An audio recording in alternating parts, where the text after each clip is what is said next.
السلام عليكم ورحمة الله وبركاته. أهلا بحضراتكم متابعينا الكرام بفيديو جديد على قناتكم مكة سبورت. بإذن الله فيديو النهاردة هنتعرف على موعد مباراة الزمالك وطلائع الجيش في الدوري المصري بعد ما تعادل الزمالك في آخر مباراة له أمام سيراميكا كليوباترا في الدوري المصري 1-1، ونتعرف على القنوات الناقلة للمباراة وملعب والتوقيت والتشكيلة المتوقعة للمباراة وجدول الترتيب. وفي البداية نصلي على النبي أشرف خلق أجمعين سيدنا محمد عليه الصلاة والسلام.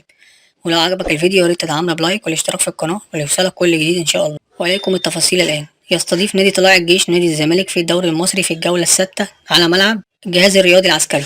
سوف تقام المباراة يوم الثلاثاء 24/12/2024 من شهر ديسمبر.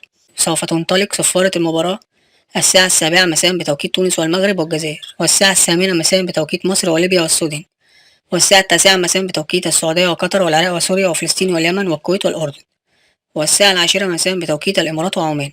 وسوف تذاع المباراة على قناة أون سبورت 1. وتأتي التشكيلة المتوقعة لنادي الزمالك: حراسة المرمى محمد عواد، خط الدفاع عمر جابر، محمود حمدي، حسام عبد المجيد، أحمد فتوح، خط الوسط عبد الله السعيد، دونجا، أحمد زيزو، خط الهجوم ميشاليك، مصطفى شلبي، سيف الدين الجزيري. أما جدول الترتيب يأتي الزمالك في المركز الثاني برصيد 10 نقاط، أما طلائع الجيش في المركز الثامن برصيد 7 نقاط. وفي النهاية لو عجبك الفيديو ياريت تدعمنا بلايك والاشتراك في القناة ليوصلك كل جديد إن شاء الله.